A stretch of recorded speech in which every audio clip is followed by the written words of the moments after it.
자, 이번 강좌는 traceRoute라는 명령에 대해서 살펴보도록 하겠습니다. 자, 앞서 배웠던 ping이라는 명령과 함께 네트워크의 상태를 모니터링할 수 있는 가장 기본적인 명령이 되겠고요.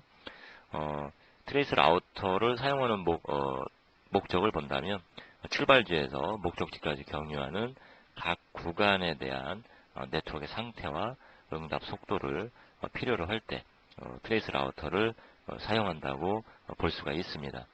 자, 네트워크에 대한 상태와 응답 시간을 살펴본다. 자, ping이라는 명령도 traceRouter처럼 그러한 부분에 대한 정보를 제공을 해주고 있죠. 그래서 두 개의 명령은 유사하다고 볼 수가 있는데요.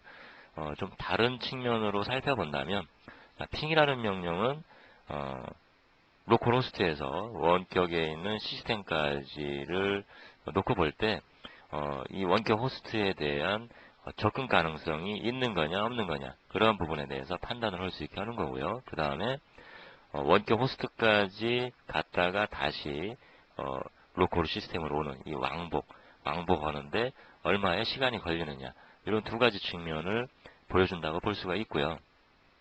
자, 반대로 traceRoute라는 명령은 이렇게 전체적인 끝과 끝에 대한 개념에서의 접근성, 왕복시간, 이런 개념이 아니라 이런 개념을 포괄적으로 포함해서 좀 더 세부적으로, 여기에는 이 출발지와 목적지 사이에는 다양한 교환기를 거쳐서 이 목적지까지 도달을 해야 될 수가 있거든요. 지금 3개의 교환기를 거쳐서 이 목적지에 가야 된다, 이런 측면일 때 traceRouter는 이 각각 교환기 이 각각을 구간으로 볼 때 각 구간에 대한 상태와 응답 속도를 제공을 해준다는 거죠. 그래서 핑보다 좀 더 세분화된 정보를 준다고 볼 수가 있겠죠. 그래서 이 출발지를 기준점으로 해서 첫 번째 교환기까지의 네트워크의 상태, 그 다음에 왕복 시간, 두 번째 교환기까지의 네트워크 상태, 왕복 시간, 그리고 세 번째 교환기까지의 네트워크의 상태,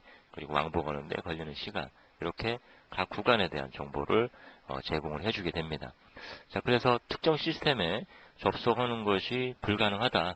자, 이런 경우에 서버가 문제인지 아니면 경유하는 네트워크가 문제가 있는지, 이런 부분을 좀 더 구간별로 진단을 할 수 있게 도움을 주고요. 전체적으로 응답 시간이 목적지까지 도착하는데 속도가 늦다라는 그러한 결정을 하게 됐을 때 과연 어느 구간에서 늦은 거냐, 늦게 된 건지, 그러한 원인을 좀 더 진단을 할 수 있는 그러한 도움을 제공을 해줍니다. 그래서 각 네트워크 구간별의 응답 속도가 나오기 때문에 어느 구간 때문에 전체적으로 목적지까지 가는 데 있어서의 응답 시간이 늦구나 라는 이런 판단들을 하는데 도움을 주게 됩니다. 그래서 핑도 많이 사용이 되지만 좀 더 구간별 세분화된 어떤 정보를 필요로 할 때는 이 traceRouter를 자주 또 사용을 하게 됩니다. 자, 그러면 이제 이 traceRouter를 사용하는 명령어에 대한 그 사용 방법, 그 다음에 두 번째, 내부적으로 어떤 메커니즘을 가지고 있길래 이런 구간에 대한 정보를 우리한테 모니터링 할 수 있도록 제공을 하느냐, 내부적인 측면의 내용, 이런 두 가지 측면으로 다시 이제 여러분들에게 설명을 드리도록 하겠습니다.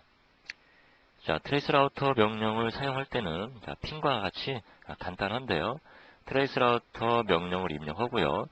대상이 되는 원격 시스템에 대한 IP 어드레스를 입력을 하면 기본적으로 아까 설명드린 것처럼 이 목적지까지 도달하는 데 있어서의 각 구간의 네트워크 상태와 응답 속도를 우리는 모니터링 가능합니다. 그리고 필요에 의해서 이런 옵션들과 함께 조절을 통해서 사용을 할 수가 있는데요. 자, -m TTL의 값을 지정을 한다. 디폴트는 30이다. 그 다음에 -p는 포트의 값을 지정을 한다. 명시적으로 지정을 할 때 사용을 한다. 디폴트는 뭐 이렇다. 그 다음에 -q는 패킷을 몇 번 보낼 건지에 대한 횟수고, 디폴트는 3이고요. 얼마만큼을 기다려 줄 건지에 대한 값이고요. -w와 함께 사용을 하고, 디폴트는 5가 되겠고요. 그 다음에 전달되는 패킷에 대한 사이즈에 대한 옵션이 되겠습니다. 자, 이런 부분들은 시스템마다 약간은 다를 수가 있지만 큰 문제는 아닐 것 같고요. 일단 기본적으로 명령어와 함께 원격 시스템에 대한 IP 어드레스를 입력을 하면 기본적으로 사용을 할 수가 있습니다.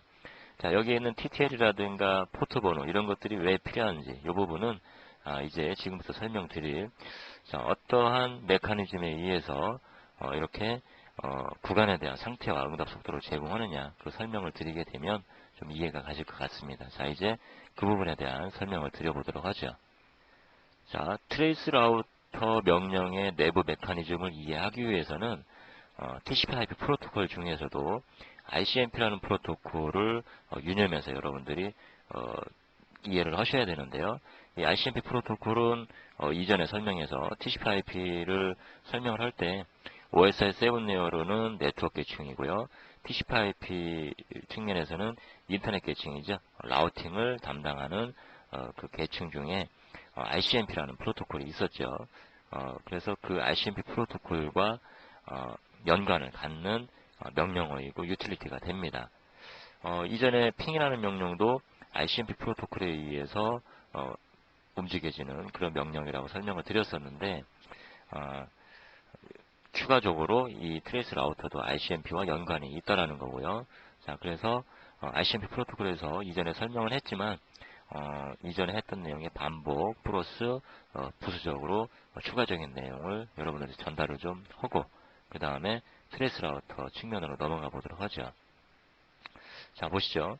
ICMP 프로토콜은 라우팅과 관련이 있는 프로토콜인데 어떤 일을 하느냐 두 가지를 한다고 그랬죠. 첫 번째는 에러를 통보해주는 그러한 용도로 사용이 되고요. 두 번째는 뭔가를 물어보는 진단하는 뭔가를 물어보는 용도로 사용을 한다 이렇게 설명을 드렸었고 두 가지 특징이 있는데 이렇게 뭔가를 물어보는 경우에는 명확하게 어떤 어플리케이션을 사용을 해서 그 뭔가 물어보는 명령이 ICMP 구문과 의미에 의해서 만들어져서 나갔다가 다시 그 결과가 다시 들어오는 그런 측면으로 사용이 된다 그랬죠. 그 중에 하나가 echo request replay라고 해서 핑 명령이 이 ICMP 프로토콜의 구문과 의미를 사용한다라고 이야기를 했었습니다. 자, 그래서 뭔가 물어보는 측면으로 보면 이들은 나갔다가 그 결과가 다시 들어와야 되기 때문에 이전에 ICMP 프로토콜의 구문과 의미를 보여줬을 때 타입이라는 부분이 있었거든요. 그 부분에 echo request reply 같은 경우는 나갈 때는 8, 들어올 때는 0. 그래서 뭐 또 다른 타임스탬프를 알아온다든가 어드레스 마스크를 알아온다든가 디폴트 게이트웨이를 알아온다든가 이런 경우에는 다 8, 13, 17, 10과 같은 값으로 나가게 되는 거고요. 이 구문과 의미를 받은 시스템에서 해당되는 값에 대한 결과를 채워서 이렇게 0, 14, 18, 9 각각의 지리에 해당되는 매핑되는 타입을 마킹을 해서 다시 그 결과가 오게 되고 그 결과를 이용을 하는 그런 측면으로 사용이 되는 거고요. 에러를 레포팅하는 경우에는 자주 우리가 좀 그래도 좀 알아야 될 부분은 요 3번 타입과 11번 타입을 여러분들이 좀 유념해서 봐야 될 것 같은데요. 이 3번 타입과 같은 경우에는 목적지에 당도 못 오는 경우에 ICMP 패킷이 만들어져서 못 보낸 데이터 일부가 탑재가 돼서 해당되는 패킷을 만든 그 근원지죠. 그쪽에 ICMP한테 데이터가 전달이 돼서 왜 못 갔는지를 알려주는 그런 경우에 사용이 되게 되는데요. 이 부분에 대해서는 이전에 ICMP 프로토콜 때 잠깐 설명을 했었죠.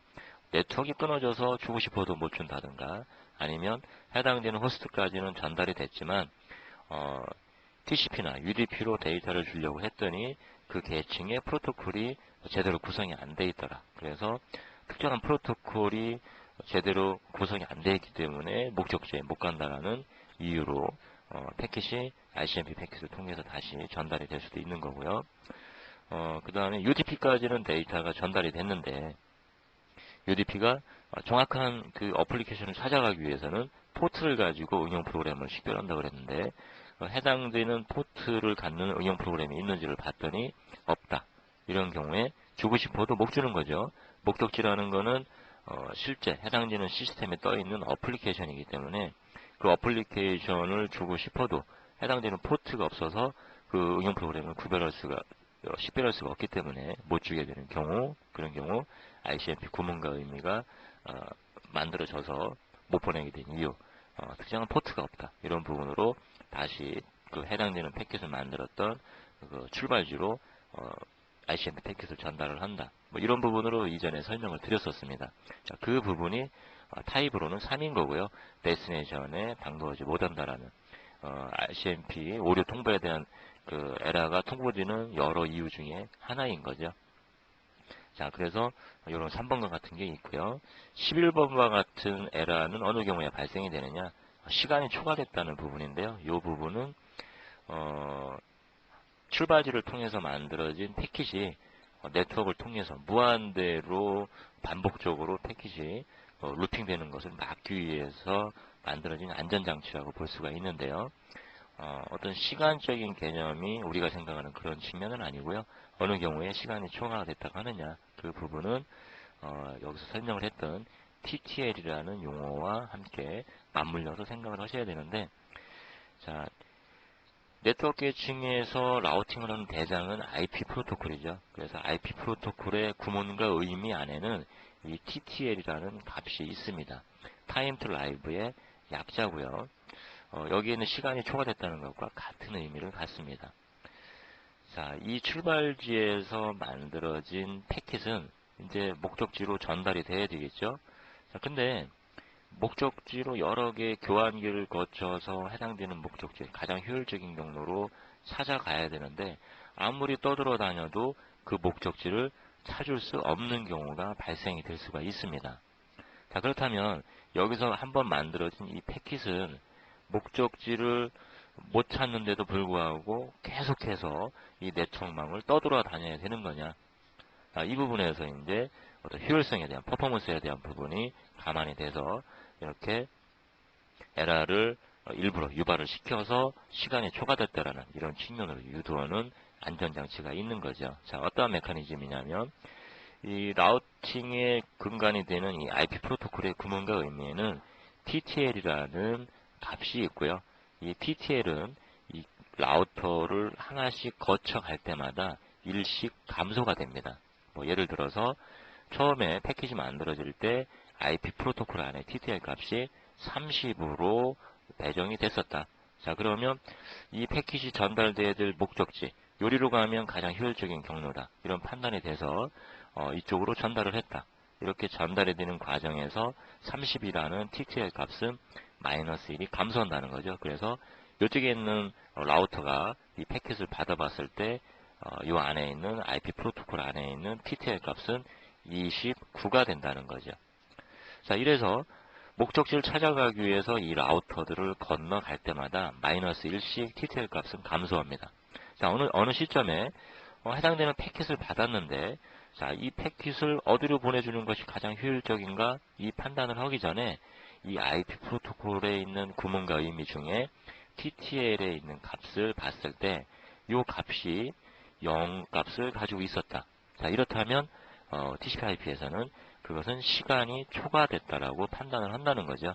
단일만큼 교환기를 떠돌아다녔는데 그래도 목적지를 못 찾았다라는 그런 어떤 그 서로 약속에 근거한 그런 신호라고 볼 수가 있겠죠. 그래서 이렇게 TTL 값이 0이 된 경우에는 이 패킷은 가장 효율적인 경로로 전달하기 위해서 고민하는 것이 아니라 그냥 버리게 되는 거죠. 자, 버렸다라는 것은 다시 전압을 발생시키지 않았다는 거죠. 그렇기 때문에 여기서 출발지를 가기 위해서 만들어졌던 이 전압은 사실은 여기에서 소멸이 된다고 볼 수가 있겠죠. 그렇기 때문에 무한대로 네트워크망을 떠돌아다니지 않을 수 있게 된다는 거죠. 자, 그러한 측면에 목적지를 당도를 못하게 된 원인일 때 이렇게 11이라는 타입으로 원인을 이 패킷을 만든 그 출발지로 전달을 ICMP 프로토콜을 통해서 하게 되는 거죠. 자, 그래서 이 에러를 오류를 통보하는 또 그러니까 즉 다시 보면 오류가 발생이 되게 된 원인을 보면 우리가 그래도 좀 주의 깊게 볼 만한 부분은 이렇게 목적지에 당도 못했다. 여기서 목적지라는 것은 뭐 네트워크도 아니고요, 해당되는 그 시스템도 아니고요, 그 시스템에 떠 있는 어플리케이션이 목적지가 되는 거고요. 그 어플리케이션으로 패킷이 전달되기까지에는 여러 단계의 목적지에 못 가는 원인이 있는 거죠. 요 네트워크가 끊어졌다라든가, 또는 이 시스템까지 왔지만 시스템에서 TCP/IP의 각각의 계층을 타고 올라갈 때 특정한 상위에 있는 계층의 프로토콜이라든가 또는 어플리케이션이 떠있지 않다든가, 이런 원인에 의해서도 목적지의 당도를 못 얻는 경우가 있기 때문에 그러한 이유가 발생이 됐을 때는 3이라는 타입, 그리고 세분화된 그 원인, 목적지에 못 갔는데 왜 못 갔느냐, 네트워크가 끊어졌느냐, 특정한 포트가 문제가 있느냐, 또는 특정한 프로토콜이 문제가 있느냐, 이런 부분은 코드라는 값에 정의가 돼서 정의된 그 코드 값에 의해서 못 가는 이유 중에 네트워크이다, 포트가 없다, 이런 측면을 구별을 할 수 있도록 합니다.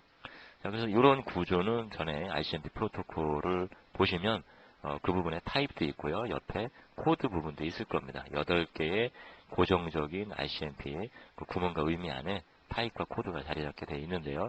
그 부분 이전의 강의를 통해서 같이 참조를 해서 보시도록 하고요. 자, 그래서 이 ICMP 프로토콜에 의해서 발생되는 패킷은 마지막으로 정리를 해보면은요, 에러를 레포팅하는 경우 또는 뭔가를 물어보는 경우에 발생이 되는데, 이 두 가지의 그룹 중에서도 우리가 좀 더 주의 깊게 본다면 오류 통보 측면에서는 이렇게 3번의 타입, 11번의 타입을 좀 주의 깊게 보실 필요가 있고요. 그 다음에 뭔가 물어보는 측면에서는 여기 있는 나갈 때는 8, 들어올 때는 0, 이 측면으로 주의 깊게 보시는 게 좋을 것 같습니다. 이 8이나 0은 핑 프로그램이 사용을 한다 그랬죠. 그리고 에코죠. 나간 패킷이 그대로 다시 와야 되는 거죠. 이 타입 부분만 달라지는 거고요. 자, 그럼으로써 접근성이라든가 그 왕복 시간 이런 부분을 계산을 할 수가 있다고 그랬고요. 자, 그러면 핑에 대한 부분은 이제 좀 그만 정리를 하긴 하고요. 다시 이제 트레이스 라우터 측면으로 맞춰서 이 ICMP 프로토콜에 대한 내용을 좀 보기로 하죠. 트레이스 라우터는 ICMP 프로토콜을 이용을 하는데, 자, 어느 부분을 이용을 하느냐, 이쪽에 있는 뭔가를 물어보는 측면은 아니고요. 에러를 레포팅하는 측면으로 두 가지의 타입을 혼용해서 사용을 합니다. 트릭과 같은 그런 측면이라고 볼 수가 있는데요. 트레이스 라우터는 내부적인 메커니즘을 보면 IP 프로토콜에 있는 IP 구문과 의미에 있는 그 TTL 값의 값을 조작을 통해서 ICMP 오류 통보를 유발을 시키는 거고요. 그 다음에 두 번째 UDP 프로토콜에 있는 UDP에 있는 구문과 의미 안에 있는 포트 값을 조작을 해서 ICMP 오류 통보를 유발을 하게 하는 그러한 유발이 돼서 그 이점을 통해서 트레이스 라우터의 어떤 그 용도죠. 네트워크 각 구간에 대한 상태와 응답 속도를 알 수 있게 합니다. 자, 그러면 그 측면에 대해서 좀 보도록 하죠. 즉 아까 보셨던 3번과 11번을 혼용해서 사용을 한다는 건데요. 이 측면을 좀 한번 보죠. 자, 지금 요 아래에 있는 그림을 통해서 한번 볼까요? 자, 이 로컬 호스트에서 이 원격 호스트까지를 패킷을 전달을 하려고 하는데요. 그때 사실적으로 트레이스 라우터는 이 각각 구간에 대한 어떤 그 네트워크의 상태, 그리고 왕복 시간을 보려고 하는 거죠. 어떻게 그게 가능하냐? 일단은 요 11번의 타입을 통해서 일단은 가능하게 합니다. 자, 무슨 이유냐면 TTL 값을 조작을 한다는 거죠. 그래서 패킷을 여러 차례를 걸쳐서 패킷을 보내게 되는데 처음에는 TTL 값을 1을 주고 패킷을 옆으로 흘려버립니다. 사실은 이 원격지까지 가게 될 텐데 일단 로컬 호스트가 막바로 원격지로 바로 다이렉트로 가는 건 아니죠. 중간에 라우터를, 교환기들을 거쳐서 이 원격지로 가야 되는데요. 몇 개를 거쳐갈지는 모르지만 어쨌든 첫 번째로 나가는 패킷의 TTL 값을 1로 지정을 하고 옆으로 흘려보내는 거죠. 자, 그러면 실제 이 첫 번째 교환기로 데이터가 왔을 때는 TTL 값은 교환기를 하나 거쳐갔기 때문에 0이 됐겠죠. 자, 그러면 이 원격 호스트로 가기 위해서 가장 효율적인 경로는 어딘가 판단하기 전에 과연 얘는 TTL 값이 0인 거냐 아닌 거냐, 내가 전달해도 되는 거냐 아닌 거냐, 이거를 먼저 판단하겠죠. 자, 근데 TTL을 최초에 1로 정의를 했었기 때문에 하나를 건너오면서 TTL 값은 0이 돼버렸죠. 자, 그렇기 때문에 전달을 할 수가 없게 되는 거죠. 그래서 이 패킷은 버리게 됩니다. 자, 버리고 그냥 가만히 있느냐? 그렇지는 않죠. 못 보내게 된 이유는 이 근원지, 출발지로 알려는 준다는 거죠. 자, 그때 못 보내게 된 이유는 뭐죠?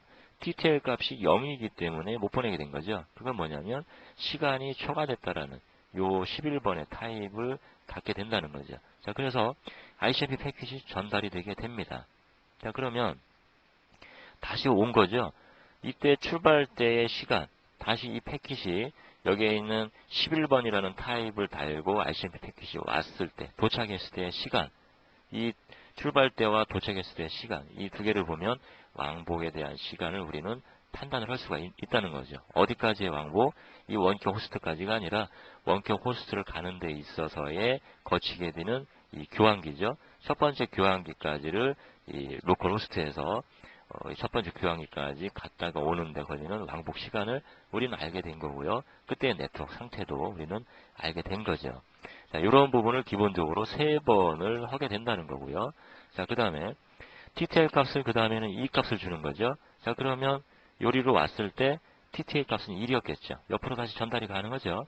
이 원격지로 가는데 가장 효율적인 경로는 어디냐? 자, 옆으로 전달을 했겠죠. 자, 다시 원격지로 전달을 하려는데 TTL 값을 보게 되겠죠. 이제 1에서부터 시작을 했으니까 1위로 왔을 때는 0이 됐겠죠. 그러면 역시 주고 싶어도 패킷을 전달 못 오는 거고요. 그 패킷은 버려지게 되는 거고 못 보낸 이유 11번이죠. 시간이 초과했다는 거죠. TTL 값이 0이 된 거죠. 다시 로컬 호스트로 그 오류 메시지가 전달이 되게 되는 거고요. 이 로컬 호스트에서 두 번째 게이트웨이 라우터까지 갔다 오게 되는 왕복 시간을 우리는 알게 된 거죠. 자, 이런 측면을 해서 이 원격 호스트까지 더 많은 어떤 교환기들이 있다고 하더라도 우리는 이 TTL 값을 일씩 하나씩 증가하면서 계속 이런 일들이 반복적으로 이루어지겠죠. 그럼에 의해서 우리는 각각 구간에 대한 로컬 호스트를 기준으로 이 구간들에 대한 왕복 시간을 알게 되는 거고요. 네트워크에 대한 상태를 알게 되는 겁니다. 자, 이러다가 어느 시점에는 최종적인 원격 호스트까지 패킷이 전달이 되게 되겠죠. 자, 그러면 이제 더 이상의 거칠 라우터들이 없는 거죠. 자, 그렇다면 이제 패킷이 하나의 시스템이 있을 때 이제 그 계층을 타고 위로 올라갈 텐데요. 먼저 네트워크 인터페이스를 거치겠죠. 자, 이래서 여기서 전압을 받았을 거고요. 자, 그 다음에 IP가 데이터를 받았겠죠. 자, IP가 데이터를 받고요. 자, IP는 이제 UDP 또는 TCP한테 데이터를 줄 텐데, 자, 여기 있는 트레이스 라우터는 UDP를 이용을 합니다. 그래서 IP가 UDP한테 패킷을 줬습니다. 이렇게 TTL을 가지고 조작을 해서 갔다가 다시 오고 하던 이 패킷이 결국 원격 호스트까지 도착을 했다는 거죠. 그래서 네트워크 인터페이스를 통해서 전압을 받았고요. IP한테 갔고요. 디멀티플래싱을 통해서 해당되는 프로토콜로 찾아가는 거죠. IP는 UDP한테 줬고요. UDP는 포트를 기반으로 해서 여기에 있는 어플리케이션한테 데이터를 주려고 하겠죠. 자, 근데 이 어플리케이션한테 데이터를 주기 위해서 식별해야 되는 포트가 몇 번이냐. 여기서 사용되는 것이 요 위에 있는 디폴트는 33434라는 거죠. 이 값은 우리가 마이너스 P 값을 P 옵션을 통해서 바꿀 수도 있다라는 건데요. 사실 이 값은 사용되지 않는 포트죠. 이 값을 가지고 떠있는 어플리케이션이 있어서는 안 됩니다. 디폴트로 이 포트는 어떤 어플리케이션도 사용해서는 안 되겠죠. 자, 그래서 UDP가 33434로 데이터를 주려고 했는데 해당되는 이 포트를 가지고 뜬 프로그램은 없어야 되겠죠. 자, 그럼 어떻게 되나요? 목적지에 데이터를 주고 싶어도 못 주게 된 거죠. 원인은 특정한 포트가 없기 때문이죠. 자, 그 부분은 뭔가요? 그 부분은 여기 있는 3번이죠. 3번, 에러를 레포팅하는 원인 중에 3번을 보시면 목적지에 당도할 수가 없다. 그 원인, 포트가 없다, 네트워크가 끊어졌다, 뭐 이런 원인들이 코드로 표현이 된다고 그랬죠. 자, 그래서 실제 이 어플리케이션까지 데이터를 UDP까지는 데이터가 왔지만 주려고 할 때 없기 때문에 ICMP 프로토콜이 만들어지는 거죠. 타입은 3, 그 다음에 세분화된 코드, 포트가 없다라는 게 만들어져서 다시 로컬 호스트로 오게 되죠. 자, 그러면 이때 오게 된 패킷과 그 이전에 게이트웨이들을 통과하면서 오게 될 때의 그 오류 통보의 원인은 다르죠. 원격 호스트 이전의 것들은 11번에가 시간이 초과됐다는 값을 가지고 온 거였고요. 그 다음에는 포트에 당도할 수 없다라는 이러한 그 목적지 당도 보존다라는 3이라는 타입을 가지고 오게 되는 거죠. 이럼으로써 로컬 호스트에서 원격지까지 패킷을 반복적으로 전달하던 시스템은 끝까지 갔다 왔구나라는 것을 알게 되는 거죠. 왜 그러냐면 ICMP의 에러가 목적지에 포트가 없어서 당도 못 한다는 원인으로 오류 통보의 원인이 바뀌어서 왔거든요. 그 이전에는 시간이 초과됐다라는 이유들로 오다가 이렇게 바뀌었다는 거죠. 그럼으로써 트레이스 라우터는 내부적으로 ICMP 패킷을 만들던 작업을 중단을 하게 되는 거고요. 그럼으로써 이 명령어는 각 구간에 대한 네트워크 상태와 응답 속도를 모두 우리 사용자한테 보여주게 되는 그런 효과를 나타내게 되는 거죠. 자, 이래서 사실 이 ICMP에 대한 내부 구조를 통해서 이 트레이스 라우터가 이루어져 있는데 개념을 보면 아주 재밌게 되어 있죠. 그리고 핑 프로그램 또한 그렇게 될 수 있다는 걸 우리가 알 수가 있고요. 자, 이렇기 때문에 ICMP 프로토콜은 좀 중요하고요. 이러한 내부 구조를 모르는 가운데 그냥 의미 없이 핑 IP 어드레스, 트레이스 라우터 IP 어드레스를 두드려 봐야 사실은 우리한테 뭔가 우리가 그 결과를 보고 진단을 해야 되는데 진단을 할 때, 즉 추리죠. 추리를 해서 어떤 문제점을 찾거나 판단을 해야 되는데 그때 전혀 내부에 대한 개념이 없이 그 나타내지는 수치를 본다면 그 판단하는데 이렇게 크게 효율적인 어떤 판단을 할 수가 없을 겁니다. 이렇게 이 우리가 배우는 명령어들이 네트워크 관리 명령들이 프로토콜과 함께 어우러져서 이렇게 이루어진다는 내부적인 속사정까지 알아야만 좀 더 오래 기억이 될 거고요. 응용력도 더 생길 수가 있겠죠. 자, 그래서 핑이나 트레이스 라우터, 특히 트레이스 라우터 같은 경우 이렇게 ICMP와 함께 어우러져서 이루어지는 유틸리티 명령이라는 것을 설명을 드렸고요. 자, 마지막으로 뒷장에서 트레이스 라우터를 사용하는 방법, 그 결과를 캡처한 내용을 가지고 마지막 정리를 하고 트레이스 라우터 명령을 끝내기로 하죠. 자, 그러면 트레이스 라우터가 사용된 결과를 가지고 그동안 설명된 내용을 정리를 해보도록 하죠. 자, 트레이스 라우터 명령을 입력을 했고요. 그 다음에 원격 시스템의 IP 어드레스가 나왔습니다. 그리고 맥시멈으로는 30의 TTL 값을 가질 거고요. 전달되는 데이터는 40바이트를 가지고 이 원격지까지 패키지 전달되는 과정에서 거쳐가는 각각의 그 라우터까지의 네트워크의 체감이 리스트 형태로 쭉 나와지게 되겠죠. 자, 여기 보여지는 1, 2, 3, 4 이렇게 나와 있는 값들은 그때그때마다의 TTL 값이 될 거고요. 처음에는 1로, 2로, 3으로 하면서 각각의 구간에 대한 네트워크를 더 거쳐가면서 이 출발지를 기준으로 해서 각각의 그 네트워크까지의 왕복 시간들이 이렇게 보여지고 있습니다. 여기 보면 TTL을 1로 해서 여기 있는 이 게이트웨이까지 갔다 오는 데 있어서의 왕복 시간이 3번 표출이 됐죠. 그래서 TTL을 1로 하는 패키지 3번 나가게 됐다는 거고요. 그래서 3번에 대해서 각각 왕복 시간이 보여지고 있는 겁니다. 자, 그리고 두 번째 TTL 값을 2로 해서 하나의 게이트웨이를 더 통과하게 된 거죠. 그래서 출발지로부터 이 게이트웨이까지 갔다 오는 왕복 시간 3번에 걸친 패킷을 전달을 통해서 각각 이런 값들이 나와지고 있고요. 자, 이렇게 TTL이 계속 증가하면서 어느 시점에 최종 원격 호스트까지 데이터가 가게 된 거고요. 거기까지의 왕복 시간도 나와지고 있습니다. 자, 이렇게 해서 이 원격지까지 가는 데 있어서 각각 거쳐가는 구간에 대한 네트워크의 상태들을 우리는 모니터링 할 수가 있는 거고요. 이걸 통해서 특별히 어느 구간을 거쳐갈 때 네트워크가 늦구나 이런 판단들을 해볼 수도 있는 거죠. 자, 그리고 이렇게 별표로 표시된 부분, 이 부분은 사실은 응답이 안 온 거죠. 자, 이런 경우에는 5초 이상이 넘어가면 이렇게 별표로 표시가 되는데요. 요런 부분은 옵션을 통해서 더 기다리게 하는 시간을 더 이렇게 조절도 가능한데요. 아까 앞에서 옵션을 통해서 봤었죠. 자, 그래서 주어진 시간 대비 기다려도 응답이 안 왔다. 그러면 이렇게 아스테리크를 통해서 나오게 되는데, 이런 경우에는 무조건 이 네트워크 구간은 어떤 문제가 있는 거냐? 꼭 그렇게 보기는 힘듭니다.